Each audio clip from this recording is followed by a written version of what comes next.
બંગાળમાં મહિલાને જાહેરમાં સળિયાથી માર માર્યો, વાળ ખેંચી લાતો મારી સાથે અન્ય એક યુવકને પણ ફટકાર્યો। બીજેપીએ કહ્યું મારનાર ટીએમસી એમએલએની નજીકનો। પશ્ચિમ બંગાળમાં 4 દિવસમાં બીજી વખત મહિલા સાથે મારપીટ અને દુષ્કર્મની ઘટના સામે આવી છે। રવિવારના રોજ ઉત્તર દિનાજપુર જિલ્લાના ચોપરા વિસ્તારનો એક વિડીયો સોશિયલ મીડિયા પર સામે આવ્યો છે, જેમાં એક વ્યક્તિ મહિલા અને પુરુષને રસ્તા પર લાકડી વડે મારતો જોવા મળે છે। પુરુષ સ્ત્રીને ઘણીવાર મારે છે, જેથી મહિલા પીડાથી ચીસો પાડે છે, પરંતુ તે માણસ મારવાનું બંધ કરતો નથી। આ પછી તે વ્યક્તિ મહિલાની પાસે બેઠેલા પુરુષ તરફ વળે છે અને તેને મારવા લાગે છે।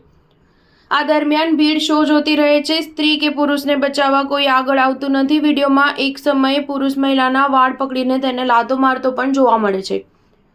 વિપક્ષ આ વિડીયોને લઈને રાજ્યની મમતા સરકાર પર પ્રહારો કરી રહ્યો છે। બીજેપી અને સીપીઆઈ નેતાઓએ વિડીયોમાં દાવો કર્યો છે કે મારનાર વ્યક્તિ તૃણમૂલ કોંગ્રેસના નેતા તજેમુલ છે, જે સ્થાનિક વિવાદોમાં ઝડપી ન્યાય આપવા માટે જાણીતા છે।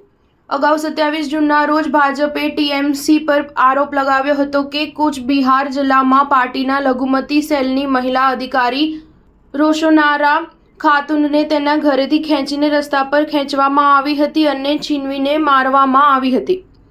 ટીએમસીના ગુંડાઓએ તેને ગોખાસડાંગામાં માર માર્યો અને જાહેરમાં તેને કપડાં ફાડી નાખ્યા। આ ઘટના અંગે સ્થાનિક પોલીસે કહ્યું છે કે મહિલાએ મારનાર વ્યક્તિ વિરુદ્ધ કેસ નોંધ્યો છે અને આરોપીની શોધ ચાલી રહી છે।